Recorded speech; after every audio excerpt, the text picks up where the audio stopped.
نحمده ونصلي ونسلم على رسوله الكريم وعلى آله وأصحابه أجمعين. أما بعد فأعوذ بالله من الشيطان الرجيم. بسم الله الرحمن الرحيم. يا أيها الذين آمنوا اتقوا الله وكونوا مع الصادقين. صدق الله العظيم. اللهم صل على روح محمد في الأرواح وصل على جسد محمد في الأجساد وصل على قبر محمد في القبور.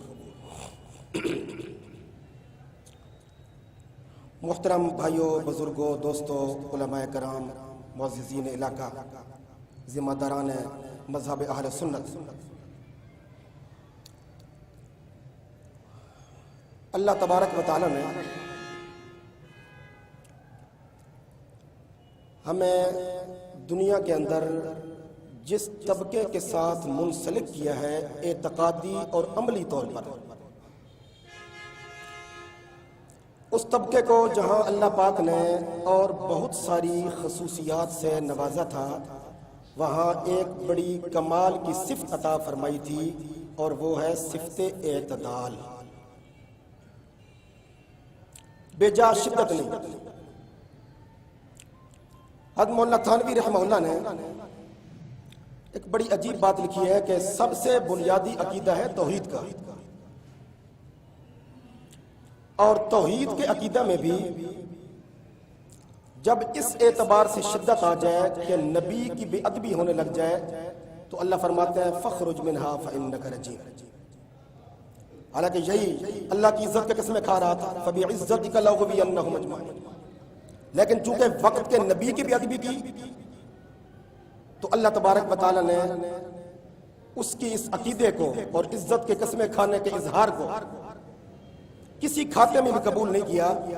تو اللہ تبارک و تعالی نے ہمیں جس بات کا پابند کیا وہ یہ ہے کہ جس کو اللہ پاک نے جو مقام عطا فرمایا اس کو اس کے مقام پہ رکھتے ہوئے تسلیم کرنا، اس میں اپنی طرف سے جذبات کی آمیزش نہ کرنا.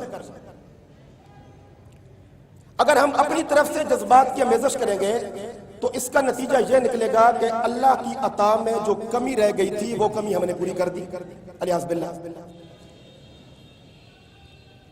تو انبیاء علیہ السلام کے بعد اللہ رب العزت نے اس کائنات میں سب سے افضل اور اشرف جس جماعت کو پیدا کیا وہ جماعت ہے حضرات صحابہ کرام کی. نبی علیہ السلام کے اہل بیت کی بنیادی طور پر 3 قسمیں ہیں. ایک تو اہل بیت وہ ہیں جو پیچھے سے خاندان بنو ہاشم میں چلے آ رہے تھے. نبی علیہ السلام نے اپنی نبوت کا اعلان کیا، انہوں نے اللہ کے نبی صلی اللہ علیہ وسلم کی ذات پر وہ ایمان لائے، کلمہ پڑھ لیا.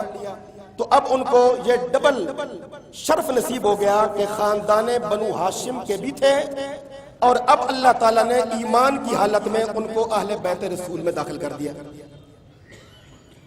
ظاہری بات ہے کہ جو خاندان بنو ہاشم کا تو تھا لیکن مسلمان نہیں ہوا تھا، ہم اس کو اہل بیت نہیں کہہ سکتے. مثال کے طور پر جناب ابو طالب اور حضرت علی المرتضیٰ یا حضرت عباس رضی اللہ تعالیٰ عنہما، یہ چونکہ خاندان بنو ہاشم میں سے بھی تھے، حضرت حمزہ وغیرہ رضی اللہ تعالیٰ عنہ، اور کلمہ پڑھ کر مسلمان بھی ہو گئے، تو اب اللہ تعالیٰ نے ان کو ڈبل شرف عطا کر دیا. خاندان بنو ہاشم کی نسبت اپنی جگہ، ایمان کی نسبت اپنی جگہ، اہل بیت رسول کی نسبت اپنی جگہ. دوسرے نمبر پہ اہل بیت میں ہیں نبی کی ازواج. ظاہری بات ہے روایات اور درایات سے ہٹ کر ایک عقلی بات ہے. راہ جاتی ہوئے ایک بندہ اگر ہمیں کہہ دے کہ آپ کی اولاد بڑی اچھی ہے، علاقے کے اندر ان کی شرافت کے بڑے چرچے ہیں، ہم بڑے خوش ہو جائیں گے. آپ کے ماں باپ بھی بڑے اچھے تھے، ہم اور خوش ہو جائیں گے. آپ کے چچے، آپ کے تائے، آپ کا پورا خاندان، فیملی جہاں جہاں رہ رہے ہیں ہم جانتے ہیں جی بڑے اچھے لوگ ہیں، ہم اور خوش ہو جائیں گے. اور آخر میں جا کے وہ کہتا ہے لیکن آپ کی بیوی ٹھیک نہیں ہے جی، تو وہ ہمارا دوست ہے کہ دشمن ہے؟ مرد کی تو غیرت بیوی ہے.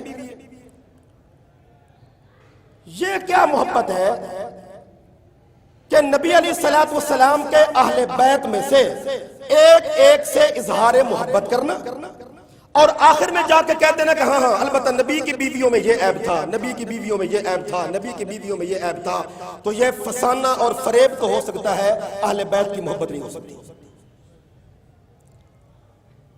اللہ رب العزت نے دوسرے نمبر پر سب سے زیادہ عظمت اہل بیت میں سے جس کو عطا کی وہ نبی کی ازواج ہے۔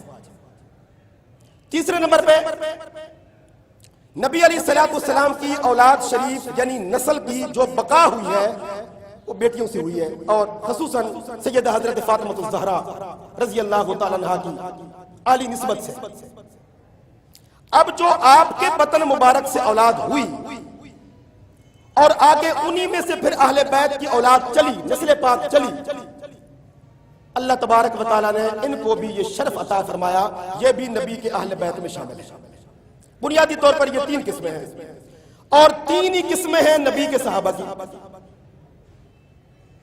اور بھائیو، اصول یہ ہے نبی کے اہل بیت میں شامل ہونے کے لیے صحابیت شرط ہے۔ ایک بندہ نبی کے خاندان کا تو ہے لیکن صحابی نہیں، مسلمان نہیں، تو ظاہری بات ہے ہم اس کو اہل بیت میں شامل نہیں کریں گے۔ تو پتہ چلا صحابی کے لیے شرف سے مشرف ہونے کو اہل بیت میں ہونا ضروری نہیں، لیکن اہل بیت کو نبی کے گھرانے میں شامل ہونے کے لیے سر کے اوپر صحابیت کا تاج رکھنا ضروری ہے۔ کائنات کا رب فرماتے ہیں والسابقون الاولون من المہاجرین نمبر 1، والانصار نمبر 2، والذین اتبعوہم باحسان نمبر 3۔ شرف کے اعتبار سے سارے صحابہ ہیں اور کل کے کل جنتی ہیں، رضی اللہ عنہم ورضوا عنہ، یہ نتیجہ ہے۔ مسجد کے اندر جب نماز کا وقت ہو جائے تو ہم کہیں گے کہ یہ جتنے حضرات بیٹھے ہیں یہ سب نمازی ہیں۔ شرف کے اعتبار سے سارے نمازی ہیں، لیکن کمال اپنا اپنا ہے۔ یہ مؤذن ہے، یہ مکبر ہے، یہ امام ہے، یہ خطیب ہے۔ ایسی ہی نبی علیہ الصلوۃ والسلام کی صحبت میں بیٹھنے والے شرف کے اعتبار سے کل کے کل صحابہ، کل کے کل جنتی ہیں، لیکن کمال اپنا اپنا ہے۔ جو کمال علی کا ہے، جو کمال عثمان کا ہے، جو کمال عمر فاروق کا ہے، جو کمال جناب سیدنا حضرت ابوبکر صدیق کا ہے، جو کمال مہاجر صحابی کا ہے، جو کمال انصاری صحابی کا ہے، یا وہ صحابہ جو نہ مہاجر ہیں نہ انصار ہیں۔ مثال کے طور پر فتح مکہ کے بعد جب صحابہ کرام کے قافلے فاتحانہ انداز میں مدینہ پاک میں داخل ہو رہے تھے تو وہ بڑا عجیب منظر تھا جس کا نقشہ کھینچا ہے علامہ ابن کثیر رحمہ اللہ نے اپنی تاریخ کے اندر۔ یعنی مکہ المکرمہ میں ایک گھنے باغ کے اندر درخت کے پیڑ کے ساتھ چھپے ہوئے تھے ابو سفیان، اور یوں درخت کے پتے ہٹا ہٹا کرنا صحابہ کے وقار کے جلوے اور صحابہ کے گھوڑوں کی ٹاپیں سن رہے تھے۔ وہ ابو سفیان جو سینہ تان کے چلتے تھے، آج وہ درختوں کے پتوں میں چھپ چھپ کے صحابہ کی عظمت کا نظارہ کر رہے ہیں۔ اور اللہ کی شان دیکھیے کہ ان کے اوپر نظر پڑ جاتی ہے حضرت عباس کی رضی اللہ تعالیٰ۔ حضرت عباس نے جب دیکھا نا تو کسی کو بتایا نہیں کہ وہ دیکھو ابو سفیان چھپے ہوئے، فوراً صحابہ کے قافلے سے نکلے اور ابو سفیان کے پاس آ کر کہتے ہیں آج تو کلمہ پڑھ لو، چھپ چھپ کے یہ جو وقار دیکھ رہے ہو کب تک چھپو گے، آج تو کلمہ پڑھ لو۔ تو ابو سفیان نے بڑا عجیب جواب دیا، فرمایا آج مجھے کچھ نہ کہو، کل جب مطاف کے اندر حضور بیٹھ جائیں گے نا صلی اللہ علیہ وسلم، اس وقت میں خود حاضر ہو کر کچھ نہ کچھ کر لوں گا، کلمہ پڑھنا ہوا تو پڑھ لوں گا، نہ پڑھنا ہوا تو بتا دوں گا۔ اب حضرت عباس فرماتے ہیں کہ مجھے اگلے دن کا انتظار پڑ گیا۔ سرکار دو عالم صلی اللہ علیہ وآلہ وسلم مطاف شریف کے اندر بیٹھے ہیں تو حضرت ابو سفیان اپنے 2 جوان بیٹوں کے ساتھ حرم پاک میں داخل ہوئے، حضرت یزید اور حضرت امیر معاویہ، دونوں صحابی ہیں۔ اور یہ جو یزید ہے نا حضرت امیر معاویہ کے بھائی، ان کو علامہ ابن خلدون کہتے ہیں یزید الخیر، یہ یزید الخیر ہے، وہ یزید الشر ہے۔ علامہ ابن خلدون فرماتے ہیں کہ جو یزید حضرت معاویہ کا بھائی ہے وہ ہے یزید الخیر، اور جو معاویہ کے بیٹے ہیں وہ ہے یزید الشر۔ یہ تقسیم کوئی آج کی تھوڑی ہے، یہ تو چلی آ رہی ہے کابر کے دور سے۔ یزید الخیر اس لیے کہ وہ نبی کے صحابی ہیں، اور یزید الشر اس لیے کہ وہ صحابی کا قاتل ہے۔ جو یزید الخیر بن کے آئے گا امت اس کا احترام کرے گی، جو یزید الشر بن کے آئے گا امت اس کو مسترد کر دے گی۔ تو جناب ابو سفیان اپنے 2 بیٹوں کے ساتھ حرم پاک میں داخل ہوتے ہیں، کلمہ پڑھ لیتے ہیں۔ جناب عباس پوچھتے ہیں رضی اللہ تعالیٰ عنہ، کل آپ نے کلمہ کیوں نہیں پڑھا؟ جب کل گزشتہ میں نے آپ کو دعوت دی تھی تب آپ نے کلمہ کیوں نہیں پڑھا تھا؟ ابو سفیان نے بڑا پیارا جواب دیا، فرمایا اس وقت اگر میں کلمہ پڑھتا نا تو دیکھنے والے سمجھتے کہ شاید ابو سفیان نے ڈر کے کلمہ پڑھا ہے، جبکہ میں نے ڈر کے نہیں پڑھا۔ بات یہ ہے کہ صحابہ کے گھوڑوں کی ٹاپوں نے اسلام کی صداقت کو میرے دل میں آشکار کر دیا۔ یقین ہو گیا کہ اسلام دین برحق ہے، یقین ہو گیا کہ حضور علیہ السلام خاتم النبیین ہے، یقین ہو گیا کہ قرآن اللہ کی آخری کتاب ہے، الہامی کتاب ہے، آسمانی کتاب ہے۔ کل کلمہ پڑھتا تو احتمال تھا، شک تھا کہ شاید ڈر کے پڑھ رہے ہیں، لیکن آج جو میں سینہ تان کے حرم پاک کے اندر اپنی اولاد سمیت داخل ہوا ہوں، اس بنیاد پر ہوا ہوں کہ میں کلمہ پڑھ رہا ہوں اسلام کو سچا مذہب سمجھ کر۔ اللہ نے ان کو یہ عظمت بخش دی۔ تو کائنات کے رب نے فرمایا کہ دنیا میں کوئی بھی طبقہ ہو، طبقے کے اندر جو تقسیم ہوتی ہے نا یہ الہی تقسیم ہے۔ اللہ پاک نے صحابہ کرام کے اندر خود ہی یہ تقسیم کر دی۔ اب جب سے اسلام دنیا کے اندر آیا اس دن سے لے کر آج تک الحمدللہ اکابرین اہل سنت والجماعت نبی کے اہل بیت کے متعلق ایک رائی کے دانے کے برابر بھی غفلت کا شکار نہیں ہوئے۔ کوئی تاریخ کے اندر ایسی مثال نہیں ملتی، محدثین کی کتابوں میں کوئی ایسی روایت نہیں ملتی جس کی بنیاد پر کہا جا سکے کہ فلاں دور کے جو محدث گزرے ان کے دل کے اندر ناسبیت کے جراثیم تھے۔ دیکھیے نا، ہم چل رہے ہیں ایک بڑی نازک پگڈنڈی پر جس کا نام ہے اہل سنت والجماعت۔ نبی کے صحابہ پر بد اعتمادی پیدا ہو جائے، یا ہے وہ رافضیت یا ہے وہ ناسبیت۔ نبی علیہ السلام کے تمام صحابہ کی تکفیر کرنا، چند ایک صحابہ کے ایمان کا قائل ہونا اور باقی سب کی نفی کر دینا، یہ ہے رافضیت۔ اور نبی علیہ السلام کے صحابہ کے دفاع میں اہل بیت کا کیمپ الگ کر کے ان پر تنقید کرنا، یہ ہے ناسبیت۔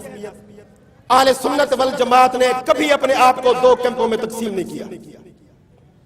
اس دن سے لے کر آج تک الحمدللہ خانقاہی نظام ہو، دینی مدارس ہو یا مساجد کا ماحول، اگر یہ سچ ہے تو میرا فتویٰ ہے کہ تیرے پیچھے جمعہ کی نماز نہیں ہوتی۔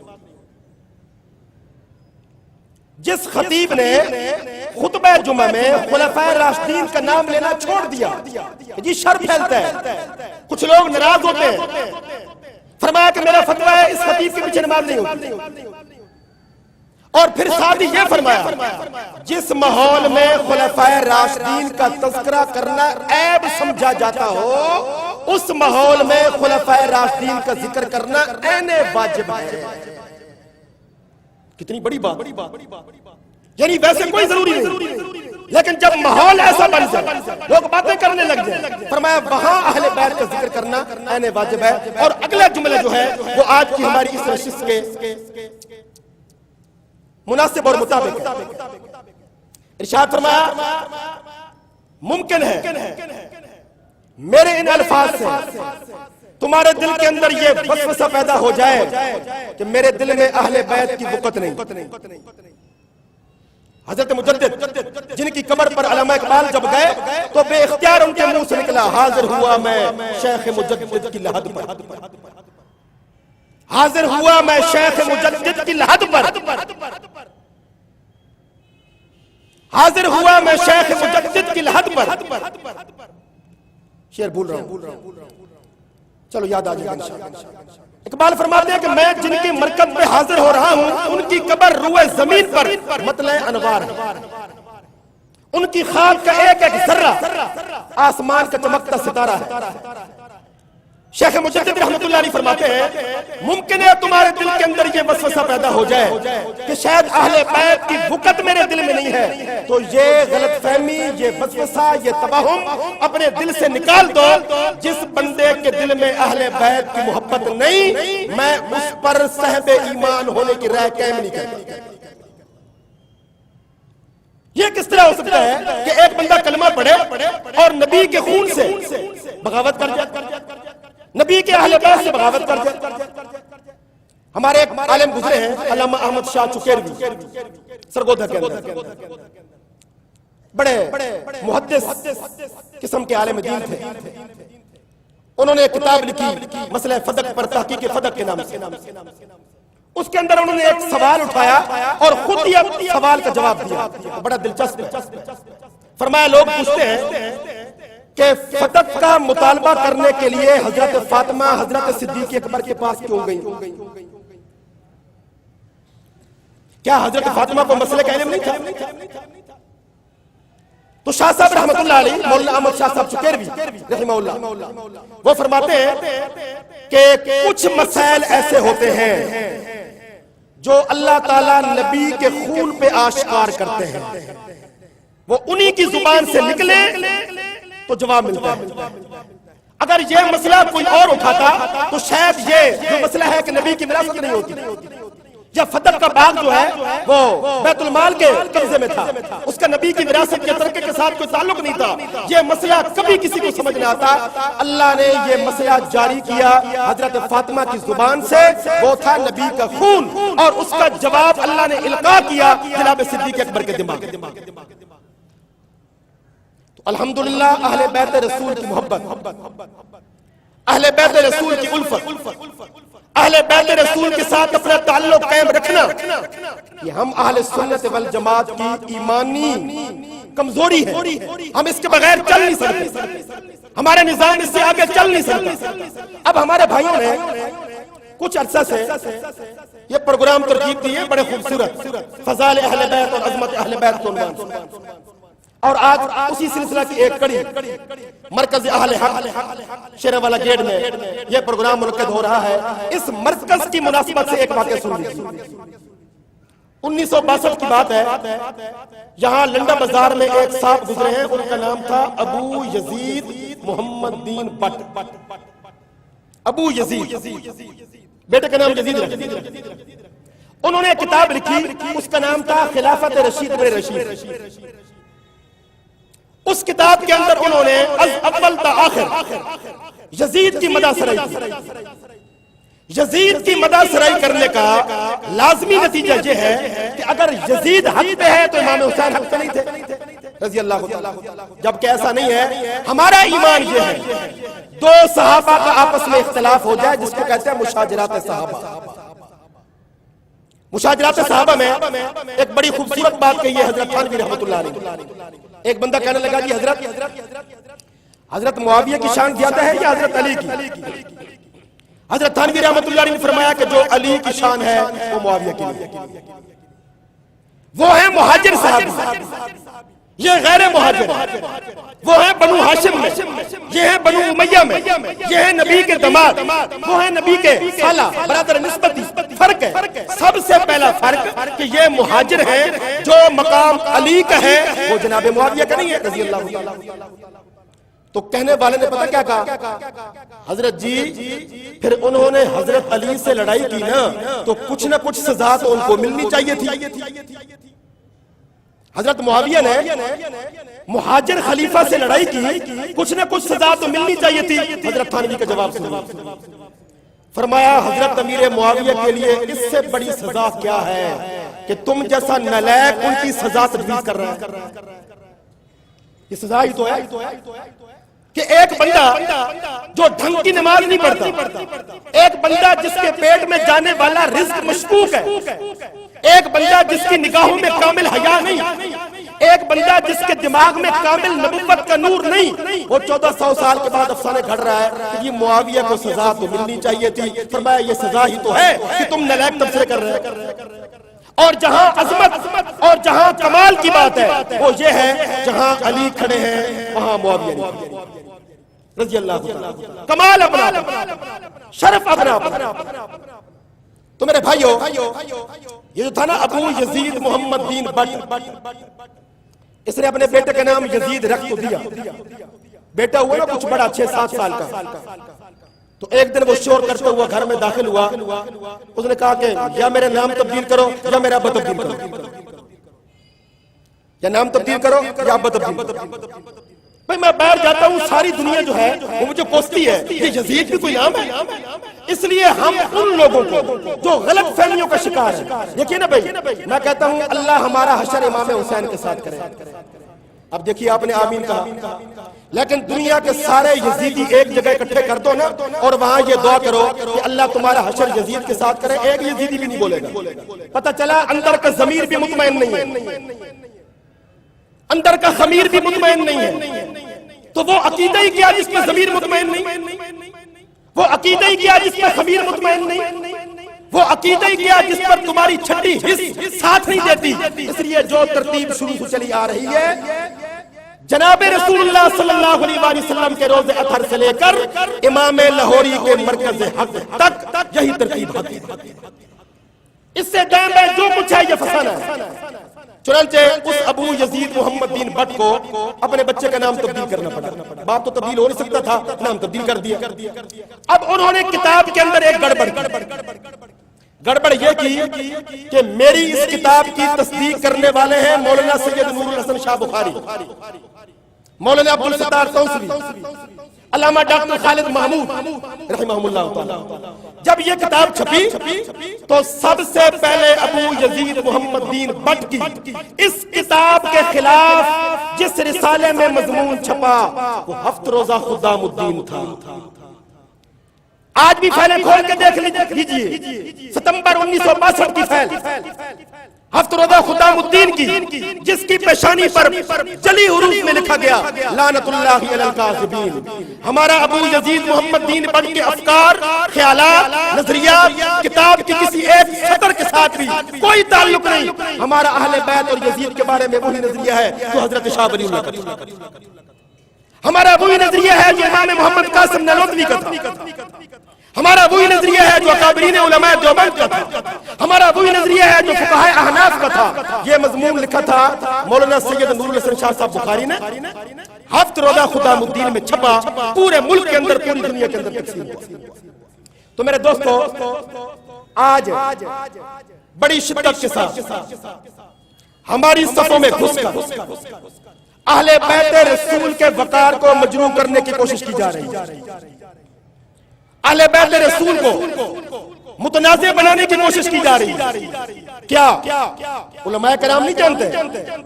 حکیم فیض عالم صدیقی نے اپنی کتاب خلافت راشدہ کے اندر لکھا امام حسین رضی اللہ تعالیٰ عنہ جو مدینہ چھوڑ کے کربلا گئے تھے یہ ان کے دماغی خلل کا نتیجہ تھا۔ صحابی اور دماغی خلل ہے کی بات۔ حضرت نانوتوی رحمت اللہ علیہ فرماتے ہیں نبی کے دل پہ خدا کا پیرا ہوتا ہے، صحابی کے دماغ میں خدا کا پیرا ہوتا ہے۔ نبی کا دل ٹھوکر نہیں کھاتا اور صحابی کا دماغ ٹھوکر نہیں کھاتا۔ جو بندہ یہ کہہ رہا ہے کہ حضرت امام حسین رضی اللہ تعالیٰ عنہ علیہ باللہ دماغی مریض تھے، وہ نبی کے صحابہ کا ادب کر رہے ہیں کہ بے ادبی کر رہے ہیں؟ تو بھائی بے ادبی روافض کے کیمپ سے ہو تو ہم احتجاج کرتے ہیں، اور ہمارے اپنے کیمپ سے ہو تو اس لیے نظر انداز کرتے ہیں کہ وہ ہمارا ہے۔ نہیں نہیں نہیں، ہمارا ہے ہی وہ جو صحابہ کا ادب کرتا ہے، جس کے دل میں صحابہ کا ادب نہیں، صحابہ کا احترام نہیں، وہ ہمارا نہیں۔ اس لیے ہمارے محدثین اہل سنت، ہمارے اسلاف، ہمارے اکابرین اور جتنے بھی ہمارے صوفیاء کرام گزرے ہیں، جتنا ہمارا خانقاہی نظام ہے، وہاں کبھی آپ کوئی ایسی بات نہیں سنیں گے کہ کسی بزرگ نے، کسی صوفی نے، کسی عالم نے یا کسی فقیہ نے نبی علیہ السلام کے کسی ایک صحابی کی بے ادبی کی ہو۔ پاکستان بننے کے بعد سب سے پہلے ایک کتاب لکھی گئی جو محمود احمد عباسی نے لکھی، خلافت معاویہ و یزید، اس کے اندر اس نے یہ فلسفہ چھیڑا کہ جس طرح حضرت معاویہ حق ہے ان کا بیٹا یزید بھی حق ہے. دعویٰ تو یہ کیا، لیکن جو آگے بڑھتا گیا، جو صفحات آگے بڑھتے گئے، تو وہ یہ دعویٰ کرتا گیا کہ حضرت امام حسین بھی نہ حق تھے، ان کے بعد حضرت علی بھی خلافت راستہ کے حقدار نہیں تھے. یہ کام آگے بڑھا. محمود احمد عباسی کی کتاب کا توڑ کرنے کے لیے جو میدان میں آئے نا وہ تھے مولانا مودودی صاحب. انہوں نے کہا جی میں جو ہے نا اس کتاب کے خلاف لکھ رہا ہوں. انہوں نے لکھی خلافت و ملوکیت. انہوں نے حضرت امیر معاویہ کی آڑ میں حضرت علی کو کوسا تھا. مودودی صاحب نے حضرت علی کی آڑ میں حضرت معاویہ کو کوس دیا، تو خطا تو برابر ہو گیا. ہمارے اکابرین اہل سنت میدان میں اترے. قائد اہل سنت مولانا قاضی مظہر حسین، حضرت علامہ ڈاکٹر خالد محمود، حضرت مولانا سید عبدالشکور شرمزی، حضرت مولانا عبدالستار توسوی، حضرت مولانا مفتی محمد تقی عثمانی، حضرت مولانا سید نور حسن شاہ صاحب بخاری، یہ سارے حضرات میدان میں اترے اور انہوں نے بتایا مولانا مودودی بھی غلط فکر پیش کر رہے ہیں، عباسی صاحب بھی غلط فکر پیش کر رہے ہیں. سنی مذہب وہ ہے جو اب ہم بیان کر رہے ہیں. جب انہوں نے یہ باتیں بیان کی تو الحمدللہ لاکھوں اہل سنت کا ایمان بچ گیا. تو آج ایک بار پھر ہم اپنے دوستوں کو، مسلمان بھائیوں کو اس فکر کی طرف لانا چاہتے ہیں، اس بات کی طرف لانا چاہتے ہیں کہ اہل بیت کے دل میں جو وسوسے پھیلائے جا رہے ہیں، جو بدگمانیاں پھیلائی جا رہی ہیں، ہمارا ان بدگمانیاں پھیلانے والے لوگوں کے ساتھ، طبقے کے ساتھ کوئی تعلق نہیں. ہم ذمہ دار ہیں سنی مذہب، اسلامی شعار کے، اسلامی اصول اور ضوابط کے. حضرت جنید بغدادی رحمہ اللہ فرماتے ہیں کہ ایک پہلوان کے ساتھ جب میرا مقابلہ ہوا، شاہی پہلوان کے ساتھ، میں شاہی پہلوان تھا اور میرے مقابلے میں جو اترا وہ دیکھنے میں بڑا دبلا پتلا تھا اور سارے بندے اس کو دیکھ کے تالیاں پیٹنے لگے کہ یہ بھی مقابلہ کرے گا پہلوان کا. اس نے میرے کان میں ہلکی سی بات ڈال دی کہ میں سادات کے خاندان سے تعلق رکھتا ہوں، غریب آدمی ہوں، معاش کی وجہ سے بڑا پریشان ہوں، تنگ ہوں. اگر آج میں جیت گیا تو مجھے شاہی خاندان سے کچھ انعام مل جائے گا. تو حضرت فرماتے ہیں کہ یہ کہنے کے بعد جب اس نے یہ بات میرے دماغ میں، میرے کان میں ڈال دی، جب بعد میں پشتی شروع ہوئی تو میں خود ہی زمین پہ گیا. میں نے نبی کے اہل بیت کا اکرام کیا. اسی رات مجھے خواب کے اندر نبی علیہ السلام کی زیارت ہوئی. اللہ کے نبی نے فرمایا تو نے میرے اہل بیت کا حیا کیا، میں محمد قیامت کے دن تیرا حیا کروں گا صلی اللہ علیہ وسلم. تو میرے بھائیو یہ فتنوں کا دور ہے. ایک بات فرمائی تھی کسی دور میں مولانا محمد امین صفدر قاروی رحمت اللہ علیہ، اور آج وہ بات بالکل عین حق ہے. وہ فرمایا کرتے تھے کہ جو یزید کی جگہ جگہ حمایتیں کرتے ہیں، صحابہ کی بے توقیری کرتے ہیں، ایک وقت آتا ہے یہ صحیح احادیث کا انکار کر دیتے ہیں. جو نبی کے صحابہ کی بے ادبی کرے اس کے دامن میں حدیث پر ایمان رہتا ہی ہو ہی نہیں سکتا کہ ایک بندہ صحابہ کی بے ادبی کرے اور اس کا نبی کی حدیثوں پر اعتماد ہو. یہ نہیں ہو سکتا. چنانچہ آج آپ دیکھ رہے ہیں کتنا کھلے عام مذاق ہو رہا ہے. ابھی مولانا عبدالشکور حقانی صاحب ایک صاحب کی گفتگو آپ کو سنا رہے ہیں کہ روزہ پاک کے اندر کیمرے فٹ ہیں. بتائیے یہ نبی کے روزے کی بے ادبی ہے کہ نہیں ہے؟ یہ توہین ہے کہ نہیں ہے؟ اس کا مطلب ہے کہ آپ کا کیمروں پر تو ایمان ہے لیکن نبی کے معجزوں پر اور خدا کی قدرت پر ایمان نہیں. اس قسم کی باتیں سنی تشخص عوام کے اندر متاثر کر رہے ہیں. ہم نے اس تشخص کو علمی انداز میں اعتدال کے ساتھ توڑنا ہے. ہم نے اس فکر کا مقابلہ کرنا ہے اور مقابلہ اعتدال کے ساتھ کہ یہ ہمارے بزرگوں کا طریقہ تھا. وہ یہ تھا ہم تمام اہل بیت رسول کی تعظیم کرتے ہیں، تمام اہل بیت رسول کی تکریم کرتے ہیں اور اہل بیت اور صحابہ کی محبت حاصل کرنے کا بہترین عوام کے لیے طریقہ کیا ہے وہ لکھا شیخ الاسلام علامہ ابن تیمیہ رحمۃ اللہ علیہ نے منہاج السنہ کے اندر. فرمایا کہ جب صحابہ پر طعن و تنقید ہونے لگ جائے نا تو بھاگ کر علماء حق کی بغلوں میں کھڑے ہو جائے علماء حق کی بغلوں میں کھڑے ہو جاؤ، صحابہ پر تمہارا اعتماد بچ جائے گا، صحابہ پر تمہارا ایمان بچ جائے گا، اور اگر خدا نہ خواستہ تم ان لوگوں کے چکمے میں رہے تو خطرہ ہے کہ تمہارا ایمان ضائع ہو جائے گا۔ اللہ تبارک و تعالی ہم سب کو اہل بیت رسول کی بھرپور تکریم کرنے کی توفیق عطا فرمائے۔ ہمارے بزرگوں نے، اسلاف نے ہمیں جس لائن پہ کھڑا کیا، جس نقطے پر کھڑا کیا، اللہ تعالی ہمیں اس نقطے پر کھڑا رہنے کی توفیق عطا فرمائے، اور عصر حاضر کے جتنے بھی متشددانہ فتنے ہیں، جتنے بھی متشددانہ فرقے ہیں، اللہ ہمیں ان سے محفوظ رکھے۔ علامہ خالد محمود صاحب رحمۃ اللہ علیہ ایک مرتبہ مکان پہ بیٹھے تھے، ایک صاحب ہے، انہوں نے 2 سوال کیے۔ پہلا سوال تو یہ تھا کہ حضرت یہ جو نبی علیہ السلام کی حدیث ہے کہ الانبیاء احیاء فی قبورہم یصلون، یہ ضعیف نہیں؟ تو وہ صاحب نے ذرا بھاری موٹے تازے تھے۔ علامہ صاحب نے فرمایا کہ حدیث جتنی بھی ضعیف ہو نا، آپ سے زیادہ صحت مند ہوتی ہے۔ حدیث جتنی بھی ضعیف ہو نا، آپ سے زیادہ صحت مند ہوتی ہے۔ ایک تو یہ بات ہے۔ دوسرے نمبر پہ وہ کہنے لگے کہ جی یزید کے بارے میں ہمارا نظریہ کیا ہونا چاہیے؟ علامہ صاحب نے بڑی خوبصورت بات یک لفظی فرمایا، وہی نظریہ ہونا چاہیے جو حسین کا۔ معاویہ کے بارے میں ہمارا وہی نظریہ ہے جو امام حسن کا تھا، یزید کے بارے میں ہمارا وہی نظریہ ہے جو امام حسین کا تھا۔ ہم تو صحابہ کے ساتھ کھڑے ہیں، غیر صحابہ کے ساتھ ہمارا کوئی تعلق نہیں۔ اسی سے ہمارا ایمان بھی بچے گا، عقائد بھی بچیں گے، کردار بھی بچیں گے، مراکز بھی بچیں گے۔ اللہ تعالیٰ عصر حاضر کے فتنوں اور فرقوں سے ہماری عوام کی حفاظت فرمائے۔ وآخر دعوانا